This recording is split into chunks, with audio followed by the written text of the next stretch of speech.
Bienvenidas y bienvenidos a la segunda temporada del Puente, el podcast del Centro Internacional de Estudios Políticos y Sociales, CIEPS-AIP.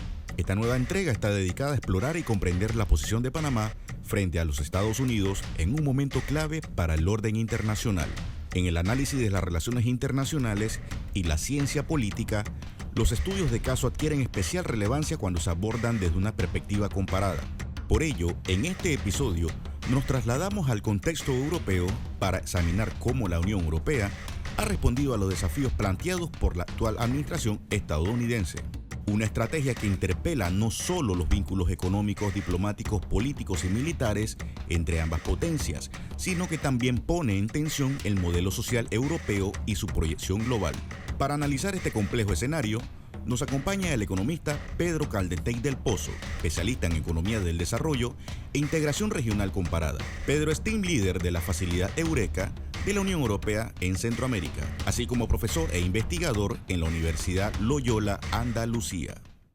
La mejor regulación o la regulación algo un poquito más comprensiva, más abarcadora en materia de inteligencia artificial, por ejemplo, que hay actualmente es en Europa, ¿no? No siendo un experto en la materia, no me atrevo a decir que la misma es o no suficiente, no entro en eso.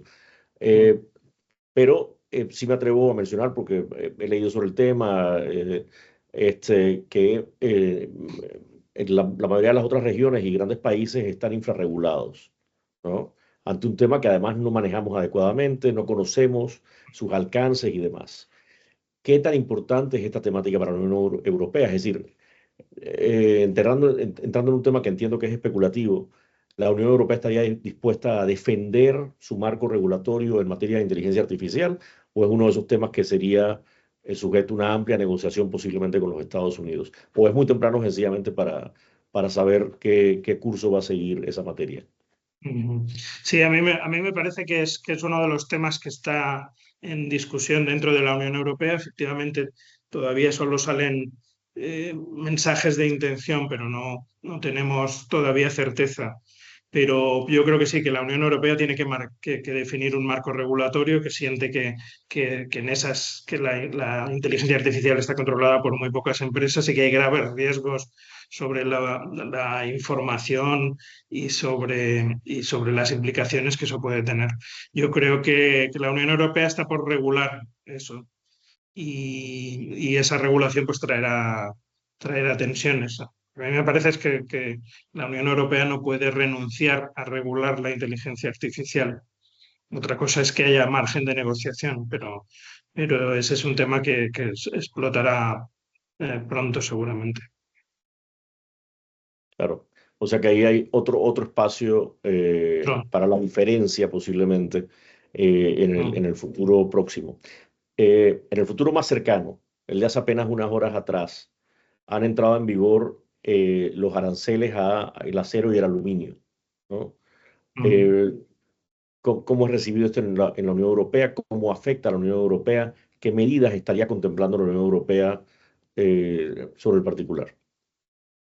Sí, bueno, aparentemente hay unas negociaciones en marcha entre la Secretaría de Estado de Comercio y la Comisión Europea. El secretario de Comercio y la presidenta de la Comisión, Ursula von der Leyen, está muy pendiente de esas discusiones. Las noticias de estos últimos días es que había acercamientos. Es muy difícil prever qué es lo que puede pasar, pero que había acercamientos. La decisión de hace un par de días de subir el arancel al acero pues ha sido un jarro de agua fría en esas negociaciones, porque ese es un sector sensible en todo el mundo, también en la Unión Europea. Pero parece que podría haber, yo creo que por lo que se lee y los análisis que están circulando estos días, la Unión Europea aceptaría una subida de aranceles proporcionalmente más alta de Estados Unidos que la que podría aplicar la Unión Europea. En general, todo el mundo parece que está haciendo eso. Entiendo que hay como una cierta sensibilidad al enorme déficit comercial de Estados Unidos y a su derecho a cambiar un poco las normas. pero claro, conviene hacerlo de manera recíproca, sin argumentos falsos y de manera gradual. Yo entiendo que el resultado de estas negociaciones debería aceptar incrementos naturales de los aranceles estadounidenses, no acompañados de incrementos iguales de la Unión Europea. Pero claro, estas decisiones sobre el acero generan cierto conflicto, ¿no? Yo creo que la idea, espero que se esté extendiendo la idea de que en una guerra comercial no hay ganadores, que alguien sufra más o menos, pero todos sufriríamos. Y luego hay otro asunto típico de los problemas macroeconómicos, y es que hay algo peor que la crisis o las amenazas, que es la inestabilidad, ¿no? No saber cómo planificas tu actividad si no sabes si va a haber un 50, un 0, un 100. Esta imprevisibilidad pues nos va a tener en jaque. Si todo acabara bien y no mal, nos va a tener en jaque un par de años a todo el mundo, ¿eh? Ese es un peligro. Desplazándome hacia un ámbito distinto, pero que es parte de esas diferencias que está habiendo entre aquel país y este bloque. Eh, ¿En qué consisten las principales diferencias de las posiciones de Estados Unidos y la Unión Europea respectivamente con respecto a la agresión rusa, la invasión rusa de Ucrania? Ujú. Bueno, ahí yo creo que lo que ha habido es un cambio drástico de posiciones de Estados Unidos, ¿no? Que no esperábamos, no era muy coherente con la idea del Make America Great Again. No, es difícil de aceptar, pero bueno, se basa por una parte en que en esa idea de esa concepción de suma cero que tiene Donald Trump sobre el mundo y su gente, ¿no? Y es que para qué se va a esforzar en resolver el tema de Ucrania, que tanto dinero le cuesta, si puede concentrarse en otros focos, ¿no? Eh, yo creo y si además le cuesta dinero, ¿no? Toda esta discusión sobre el gasto militar que es tan importante. Yo creo bueno, Rusia tiene ese argumento que le hace creer que tiene el derecho a reclamar Ucrania, que es, bueno, por una parte todos los sentimientos nacionalistas, imperialistas de hace muchas décadas, y por otra parte su argumento es que las veleidades, el acercamiento de Ucrania a la Unión Europea y a la OTAN rompe ese pacto no escrito de que la OTAN llega a la frontera rusa, que en eso se había pactado, se sobreentendía que, que tenía que haber un colchón de seguridad en esos estados antiguos exsoviéticos que no pertenecen a la Unión Europea. Ese es su argumento principal, pero bueno, Ucrania es un país soberano, tiene derecho a la integridad de su territorio y ha recibido una agresión. Y es un poco insólito que Estados Unidos cuestione o socave esa idea de la agresión. Otra cosa es que Estados Unidos tiene el derecho a desentenderse del tema y a dejárselo a los países europeos. Yo creo que es una política un poco arriesgada, ¿no? Porque alienta soluciones similares en el caso de Taiwán o en otros momentos. Entonces, bueno, yo creo que la diferencia es estratégica, es esta lógica unilateral de Donald Trump en el marco de una OTAN que le pone especialmente nervioso porque entiende que nos está pagando las facturas, ¿no? ¿Qué se entiende en la Unión Europea que sucedería en caso de que se consoliden las ganancias territoriales hechas por Rusia en Ucrania?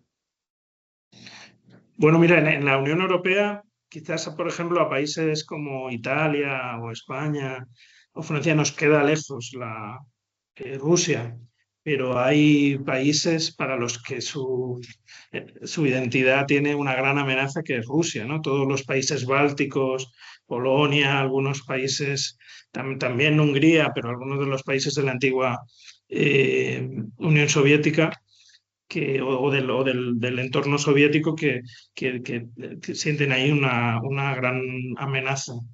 Lo que se percibe es que Putin pueda cerrar, o que Rusia pueda cerrar con éxito la operación en Ucrania, es un incentivo para futuras operaciones, ¿no? De hecho, yo creo que hay la intoxicación rusa en determinadas elecciones o problemas en Europa es un factor muy relevante, ¿no? Hay sospechas de que están en todos lados. Hay algunas evidencias, pero hay una evidencia probada, que es el caso del Brexit, ¿no? Entonces, bueno, la sensación es que Rusia es una amenaza para la Unión Europea, y que gane en su conflicto puede ser una amenaza. No habría ninguna razón para que no volviera a intentarlo en Ucrania. Y ese es un tema que genera mucha tensión en muchos países y ha generado cambios importantes en la Unión Europea. ¿Qué significa para la Unión Europea que la actual administración estadounidense hable de la adquisición de Groenlandia, un territorio de Dinamarca hasta el momento, por la vía de la compra o sin descartar la vía de las armas? ¿Cómo se plantea aquello? Es decir, cómo se recibe y entiende aquello y qué medidas se contemplan en reacción a esto? Pues la verdad es que es un hecho insólito, ¿no? De todos los que adornan los últimos tiempos, es de los más insólitos. A mí me parece muy difícil etiquetar el caso de Groenlandia o las amenazas al canal en Panamá de otra manera que una agresión a un país amigo, ¿no? Porque yo entiendo la lógica de Groenlandia, ¿verdad? Control del corredor por el Polo Norte, o sea que eso tiene una lógica económica importante. Pero bueno, ¿por qué no resolver eso como se resolvió la presencia actual que tiene Estados Unidos con algunas bases en el norte de Groenlandia?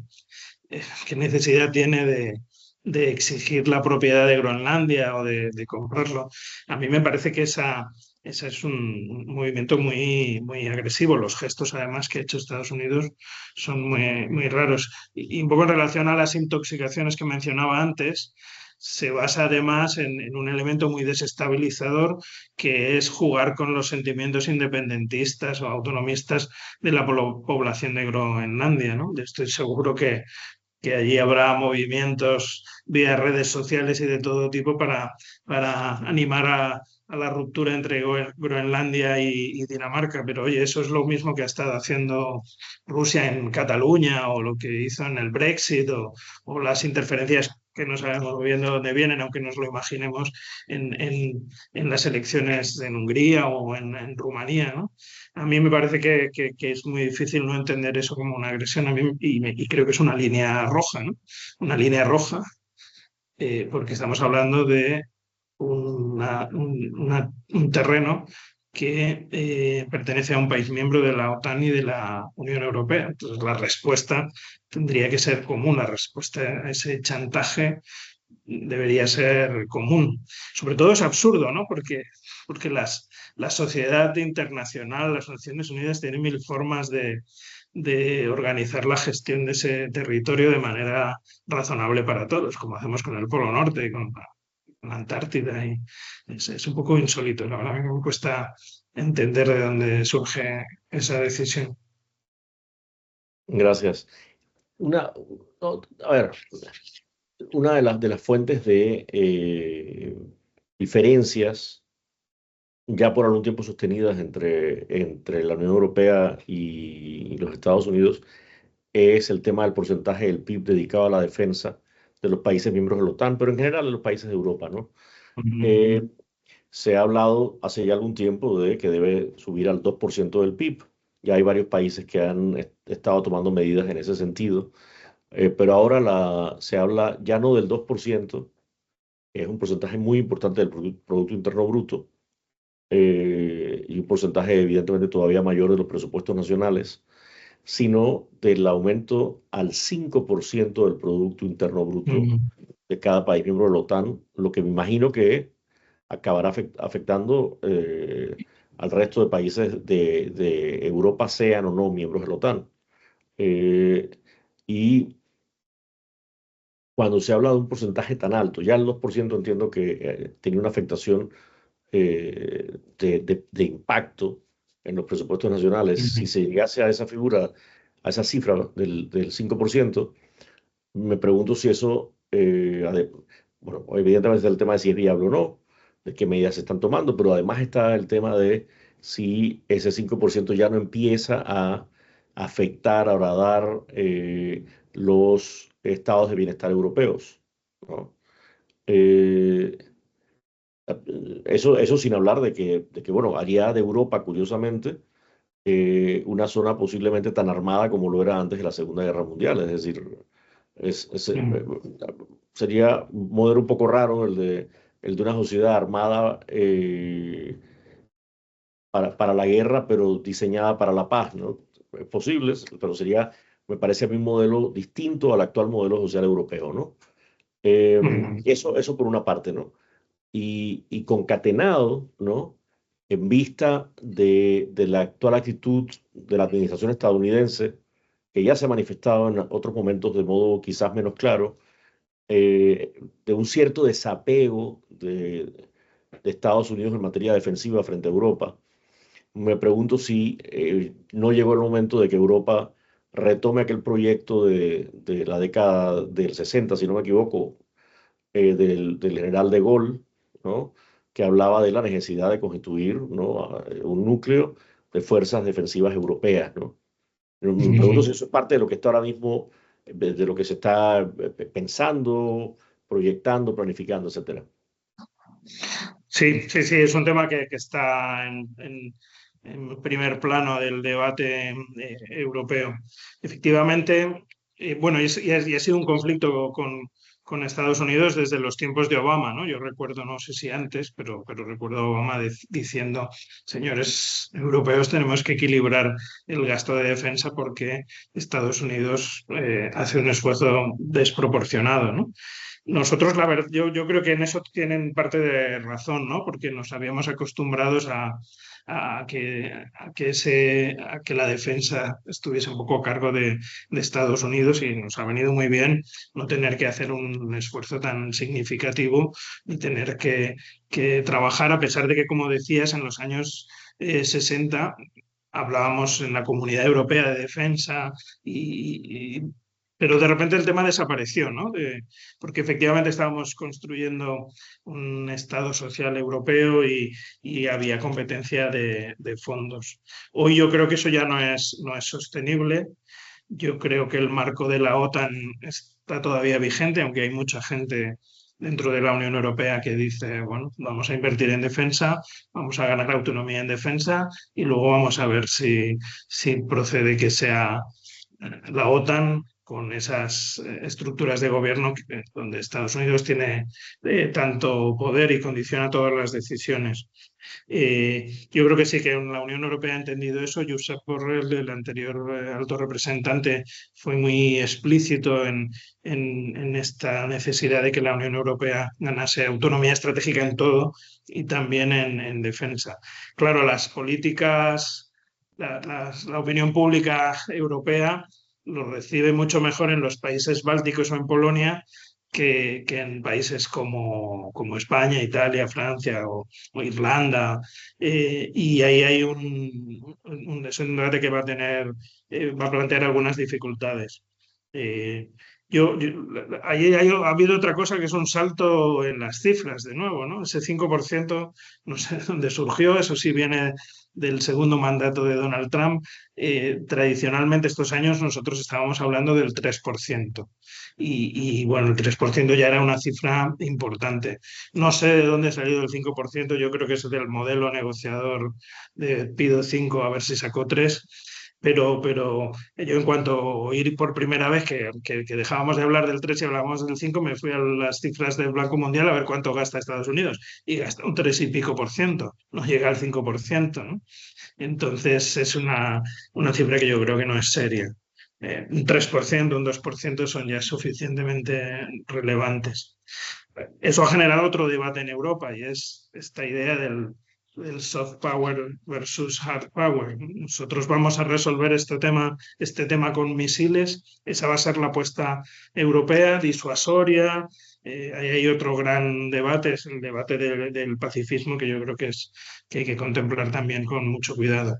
Pero en el día a día actual, esa decisión de subir los gastos de defensa lo inunda todo, ¿no? Inunda los presupuestos nacionales, inunda los presupuestos europeos, hay una cláusula de escape a los controles del déficit público que la Unión Europea impone en todos los países en el marco de la política económica, y es para gastar en defensa, por ejemplo, ¿no? Pero bueno, ese es un debate en el que yo resumiría diciendo, bueno, pues sí, la Unión Europea tiene que ganar autonomía, tiene que ver qué tipo de defensa, de política de defensa quiere hacer, tiene que ver hasta qué punto la define conjuntamente, ¿no?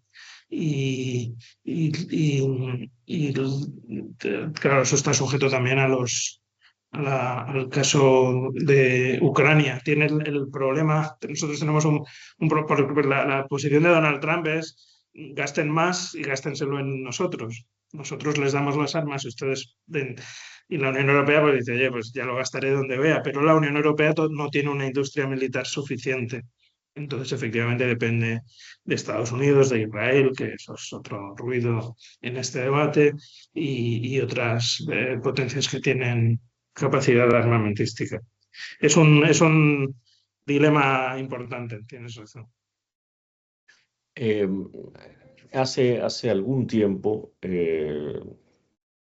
cosa de un mes o dos, tanto el hasta hace poco funcionario público honorífico Elon Musk y el vicepresidente Vance se pronunciaron con gran entusiasmo en apoyo de la AfD alemana, ¿no? ¿Cuál ha sido la reacción, no solo del gobierno alemán, sino de la Unión Europea, ¿no? Frente a esas declaraciones, digamos que inusitadas, infrecuentes, con pocos precedentes, y alguno, por parte de altos funcionarios estadounidenses? Sí, ese es un tema complejo y a mi juicio peligroso, ¿no? Es una de las cosas más importantes entre todo lo que está pasando. Yo creo que para la Unión Europea, desde mi visión personal, claro, me parece que es casi más peligroso que el tema de los aranceles, ¿no? Porque efectivamente hay un resurgimiento de un nacionalismo ultraderechista, ¿no? De tendencia ultraderechista en muchos países de la Unión Europea, en casi todos, ya están en el gobierno varios de ellos.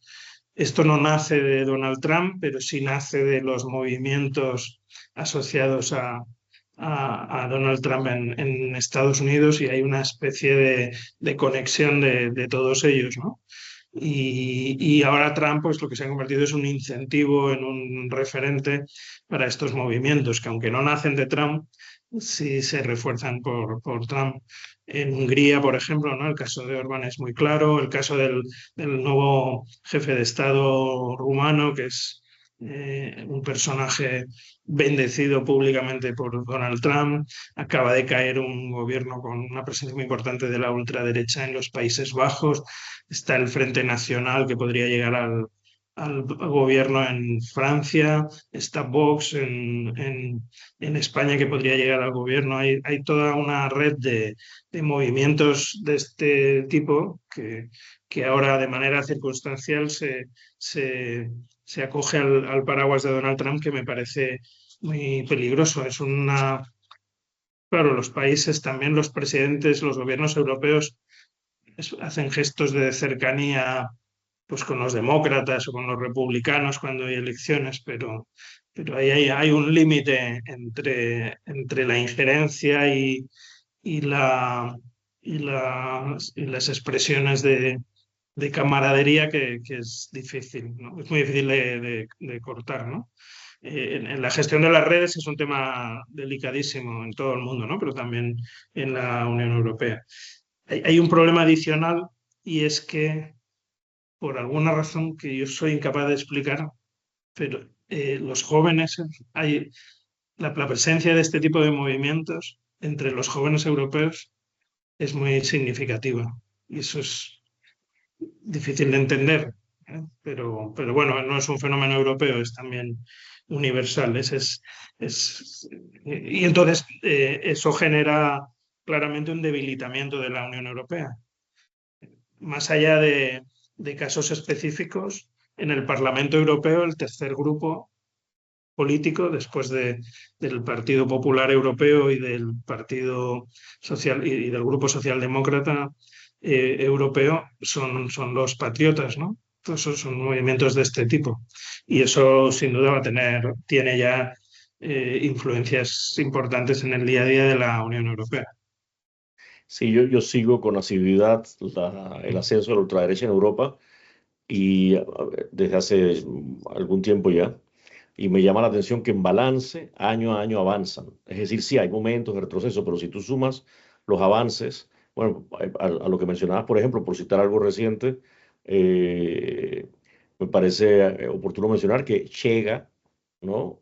De ser una fuerza menor que Vox, ¿no? Chega en Portugal, de ser una fuerza menor que Vox, digo, ha quedado, creo que es en 22%, una cifra importantísima, empatado en Portugal con el segundo partido, que es el Partido Socialista. Eh, es decir, que continuamente hay avances, ¿no? Hay avances y a menudo se consolidan, no siempre, pero a menudo se consolidan, ¿no?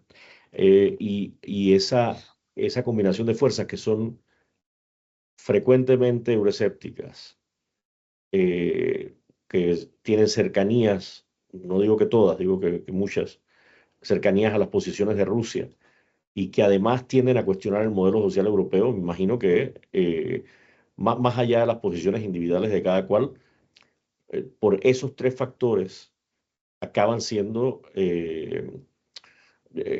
refractarias al proyecto europeo en sí mismo, a la Unión Europea, ¿no? Entonces, eso me imagino que el hecho de que estas fuerzas tengan foros internacionales en los que coinciden continuamente con la actual administración debe generar tensiones muy fuertes en esa relación bilateral entre el bloque y los Estados Unidos, ¿no? Sí, sí, sí. Sí. Mira, me parece que hay oportunidades para hacer algo más optimista, fuera de los temas arancelarios, de la inteligencia artificial, del ascenso de la ultraderecha y cómo todo esto está vinculado de alguna manera por la actual administración estadounidense. En noviembre se va a dar la reunión de CELAC con la Unión Europea, ¿no? Es decir, que el conjunto de países latinoamericanos y del Caribe se van a reunir con el conjunto de los 27 países de la Unión. ¿Qué posibilidad hay en ese contexto entre otros, ¿no? Para coordinar políticas y de qué tipo esas políticas podrían ser? Sí, sí, sí. Sí, está bien que hablemos. Claro, son tiempos complicados, es muy difícil eludir que hay un momento disruptivo, que está todas las reglas del juego rotas, pero efectivamente hay también elementos positivos. Hay una cosa que no se nos debe olvidar y es que esto no tiene por qué ser permanente, ¿no? Es verdad que determinados regímenes autoritarios de izquierda o de derecha pueden generar daños graves en la democracia, pero también puede ser un fenómeno pasajero. Entonces, el rol de Estados Unidos que promueve Donald Trump no tiene por qué ser permanente. Y yo creo que eso es importante saberlo, ¿no? O sea, que los liderazgos cambian, a no ser que se produzcan retrocesos democráticos difíciles de imaginar. Pero además de cuánto va a durar este momento tan crítico, efectivamente yo creo que tiene también algunas oportunidades, ¿no? Yo decía que en la reacción a los aranceles, una de las acciones que estaba tomando la Unión Europea era buscar nuevos mercados. En el fondo también, si pensamos en grandes procesos de largo plazo, pues yo no digo que este sea el declive del imperio americano, pero sí el equilibrio de potencias globales entra en un nuevo momento. Y quizás pues no sabemos cuál va a ser el rol de China, pero ahí hay un reequilibrio. Entonces, yo creo que es muy importante la relación de Europa y América Latina, que con esta situación tienen las dos regiones, cada una por su parte, tienen incentivos para promover sus relaciones.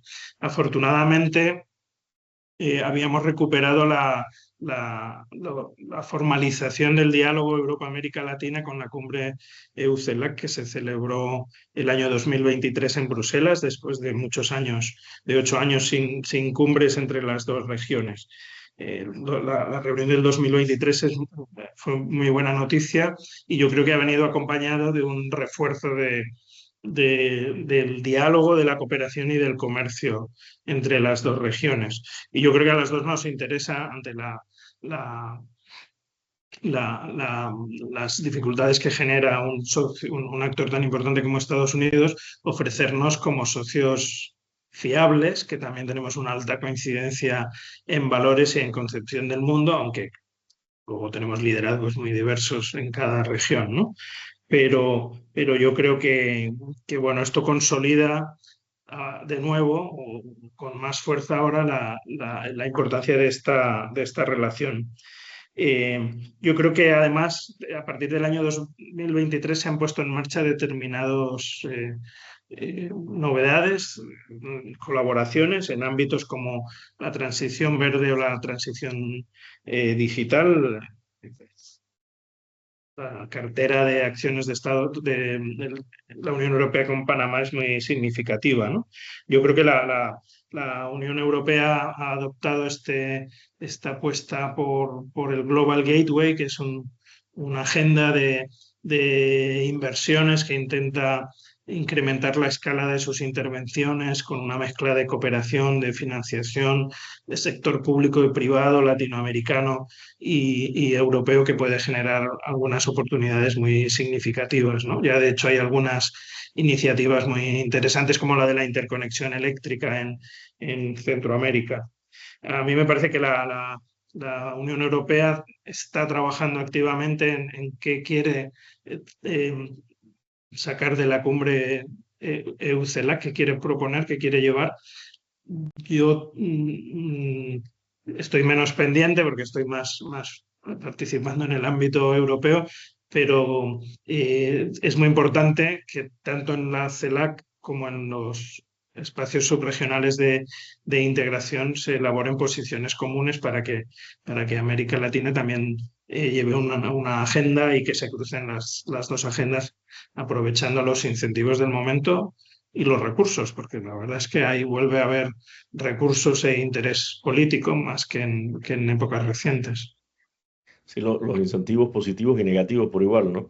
Está también el acuerdo de asociación entre la Unión Europea y el Sistema de Integración Centroamericano, del que Panamá es parte, y imagino que eso podría ser uno de esos espacios de coordinación de políticas, ¿no? De interés común, ¿no? En estos tiempos tan inciertos, ¿no? Mencionabas algo que me llamó la atención, que era cómo, a tu entender, no necesariamente esto es el declive de los Estados Unidos, pero al menos es la igualación entre algunos poderes, ¿no? Que quizás vamos a un mundo multipolar que los incluiría a los Estados Unidos. ¿Qué rol juega ahí la Unión Europea? Es decir, ¿es parte de esos poderes o tiene otro discurso, otro diálogo, otra forma de entender las cosas? Sí, yo creo que la Unión Europea no tiene interés en jugar a la batalla de los imperios, ¿no? Porque, entre otras cosas, no tendría nada que ganar, especialmente, ¿no? Porque están Estados Unidos y China, que son superpotencias de una magnitud mucho mayor. Yo creo que la propuesta de la Unión Europea con su apuesta por la multilateralidad y con toda esa agenda de la triple transición verde, digital y justa, anima a hacer acuerdos con mucho sentido, ¿no? También en el marco de las relaciones con Centroamérica. A veces yo que trabajo desde hace 30 años en Centroamérica y en las relaciones de Centroamérica con los países europeos y con la Unión Europea, no me canso de reflejar lo importante que es la Centroamérica como socio para la Unión Europea. Brasil y Argentina impresionan más, pero hace 40 años que la Unión Europea y Centroamérica tienen una serie de mecanismos institucionales de diálogo político, cooperación y comercio que se aplican plenamente con más intensidad que en cualquier otra región. Ahí hay una comunidad de valores e intereses que, más allá de las circunstancias de cada región, ofrece un montón de oportunidades. Este 2024 cumplimos 40 años de relación intensa en esos tres ejes y también se ratificó la parte de diálogo político y de cooperación del acuerdo de asociación. Y ya que estamos hablando para público especialmente panameño, el próximo semestre Panamá es la presidencia pro tempore del SICA.